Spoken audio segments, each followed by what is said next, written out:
तो जो riding gears होते हैं ना वो बहुत ज़्यादा महंगे होते हैं, तो बहुत लोग अफोर्ड नहीं कर सकते। तो इस वीडियो में मैं आपको बताऊंगा कि कैसे आप अपने आप को प्रोटेक्ट कर सकते हो विदाउट राइडिंग गियर्स।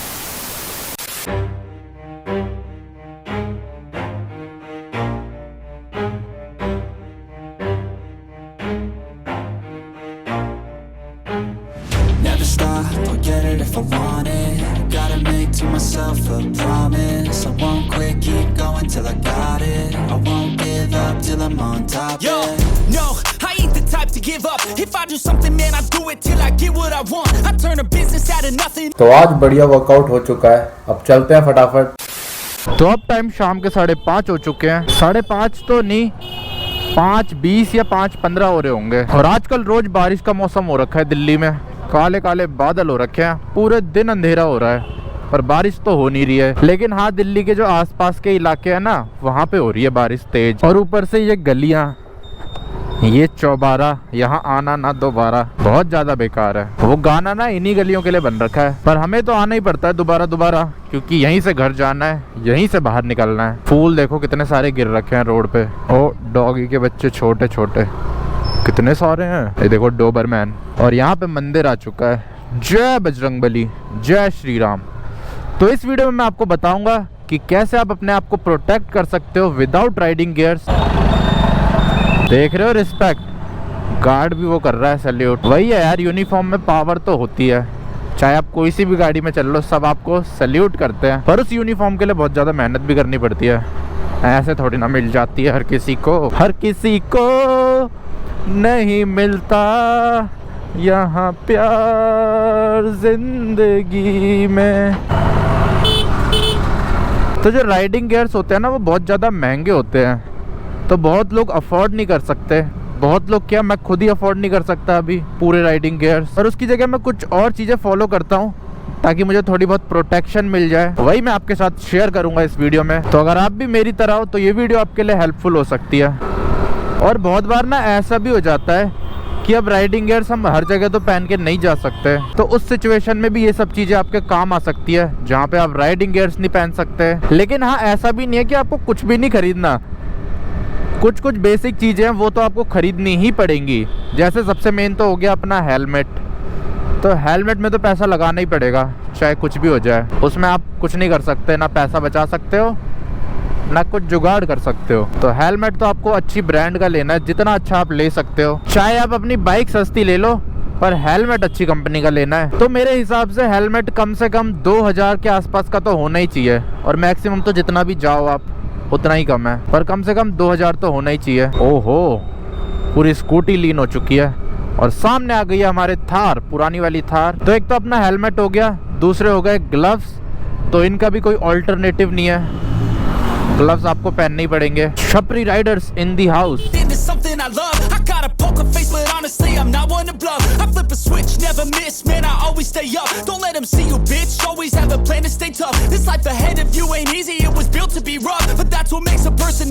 तो हेलमेट तो मेरा ठीक ठाक है, ये मेरे ख्याल से 3000 के आसपास का आता है, टीवीएस का एक्सपोर्ट।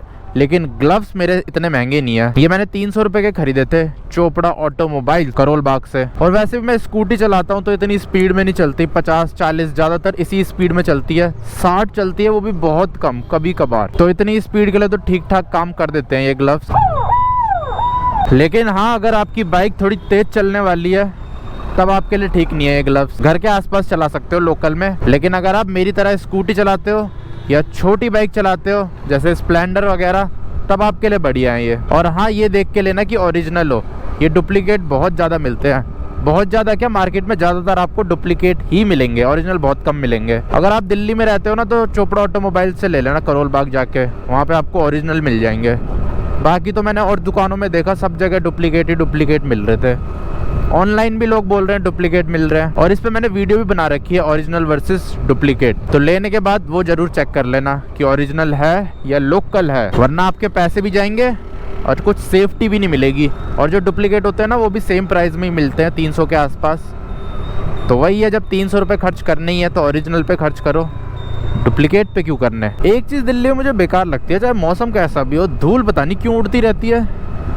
दिल्ली के एटमॉस्फेयर में बहुत ज़्यादा धूल है। आगे से लेना है हमें राइट लेफ्ट, लेफ्ट लेना है लेफ्ट। कारा थारा रूबी कौना सारियाँ अपने हुस्न पहाड़ों का।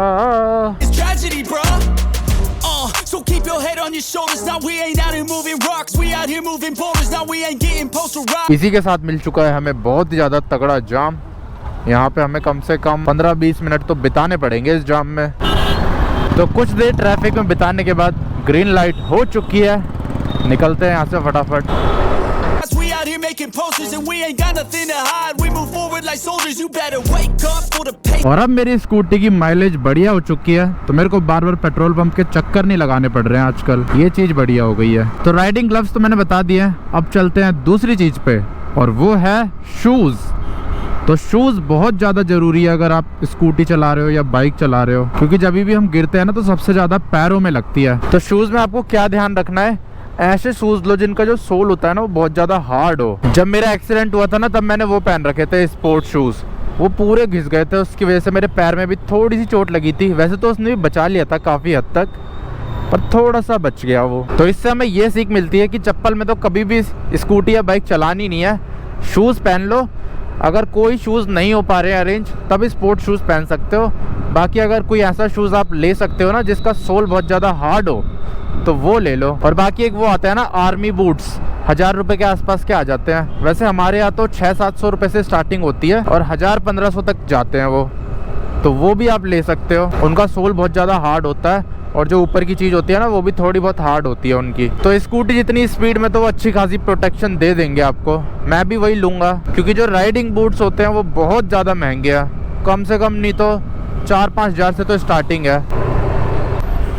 ये वाले शूज जो मैंने पहन रखे हैं ना, इनका भी सोल बहुत ज़्यादा हार्ड है, ऐसे एकदम पत्थर जैसे हैं ये नीचे से। है ये वैसे तो स्पोर्ट शूज ही, पर फिर भी इसके सोल हार्ड है। लेकिन जो एक्सीडेंट के टाइम मैंने पहन रखे थे ना वो सॉफ्ट वाले स्पोर्ट शूज थे, जो एकदम लाइट से होते हैं। और जो उनका ये ऊपर वाला पार्ट होता है ना, ये भी बहुत ज़्यादा सॉफ्ट था। इसका तो फिर भी थोड़ा अलग कपड़े का है, लेदर जैसा। तो ऐसे ही शूज लेने हैं आपको। वैसे ये मेरे नहीं है, मेरे पापा के जूते हैं, पर मुझे बढ़िया लगे वही मैंने बताया। सोल इसका बहुत हार्ड है तो मैं यही पहन लेता हूँ आजकल। उसके हैं ये एशियन के, देखो लिखा है एशियन। और बाकी ना आप वो भी ले सकते हो, नी गार्ड्स और एल्बो गार्ड्स, वो आपके 1000 रुपए से स्टार्ट हो जाते हैं। तो सबसे पहले हम बात करते हैं अपर बॉडी की। अपर बॉडी को प्रोटेक्ट करने के लिए सबसे पहले आपको क्या करना है, आधी बाजू के कपड़े नहीं पहनने। जैसे टी शर्ट हो गई, half T shirt, half shirt. हमेशा फुल बाजू के कपड़े पहनने हैं, फुल स्लीव्स के कपड़े पहनने हैं। और उसके ऊपर एक जैकेट डाल लो तो आपकी प्रोटेक्शन और ज़्यादा बढ़ जाएगी, जैसे मैंने अभी पहन रखी है। अभी तो फिलहाल मौसम भी ठंडा है तो इतनी दिक्कत नहीं है, लेकिन गर्मियों में दिक्कत हो जाती है। पर वही है, थोड़ी दिक्कत तो आपको झेलनी ही पड़ेगी अगर आपको टू व्हीलर में प्रोटेक्शन चाहिए तो देखो मिनी कूपर जा रही है कन्वर्टेबल वाली। तो अब चढ़ चुका हूँ मैं ट्रैफिक बाईपास रोड पे। ये पूरे ट्रैफिक को बाईपास करने के लिए बना रखा है दिल्ली सरकार ने। बहुत लोग मेरे को दिखते हैं हाफ टी शर्ट पहन रखी होती है और निक्कर पहन के चला रहे होते हैं मेन रोड पे, हेलमेट वेलमेट पहन के। ऐसे में अगर आप गिरते हो तो पूरा शरीर छिल जाएगा, और छिलने पे इतना तेज दर्द होता है ना, और उसे रिकवर होने में भी बहुत ज्यादा टाइम लगता है। तो अपर बॉडी की तरह ही लोअर बॉडी में भी आपको फुल कपड़े पहनने हैं, और ऐसे कपड़े अवॉइड करना जो बहुत ज्यादा पतले होते हैं, जैसे पजामा वगैरह। जीन्स पहन सकते हो, पैंट पहन सकते हो जिनका कपड़ा थोड़ा मोटा होता है। वही है, जितना मोटा कपड़ा उतनी ज्यादा प्रोटेक्शन। पर हाफ कपड़े तो बिल्कुल मत पहनना हो, निक्कर वगैरह, नहीं तो घुटने ऐसे छिलेंगे ना। और बाकी आप ये भी कर सकते हो, एल्बो गार्ड छोड़ दो पर नी गार्ड तो पहनो ही पहनो। वैसे मैं अभी नहीं पहनता हूँ, पर मैं शुरू करूंगा आपसे पहनना डेली, क्योंकि गिरते टाइम ना सबसे पहले घुटने पे ही लगती है। तो इन सब तरीकों से आप अपनी थोड़ी बहुत प्रोटेक्शन बढ़ा सकते हो विदाउट राइडिंग गियर्स। और बाकी आगे जाके जब आपके पास पैसे हो जाए तो राइडिंग गियर्स तो जरूरी होते ही हैं। ये चीजें आपको राइडिंग जैकेट और राइडिंग पैंट्स जितनी प्रोटेक्शन नहीं दे पाएंगी, पर वही है, something is better than nothing. कुछ ना कुछ तो बचा ही लेंगी ये भी, कुछ ना कुछ क्या मतलब बहुत हद तक बचा लेंगे अगर आप स्लो स्पीड में चलोगे तो। ये क्वेश्चन 1-2 लोगों ने पूछा था मुझसे कि भैया मेरे पे राइडिंग गियर्स नहीं है तो मैं क्या करूँ। और ये भी पूछते हैं बहुत सारे लोग, कोई सस्ती सी राइडिंग जैकेट या फिर राइडिंग पैंट्स बता दो। पर राइडिंग जैकेट और पैंट सस्ते आते ही नहीं है। मिनिमम स्टार्टिंग प्राइस 3500-4000 होती है इनकी राइडिंग जैकेट की। पैंट तो इससे भी ज्यादा की होती है। तो आई होप आपको समझ आ गया होगा। इसी के साथ इस वीडियो को एंड करते हैं। मिलता हूँ आपसे नेक्स्ट वीडियो में। जय हिंद।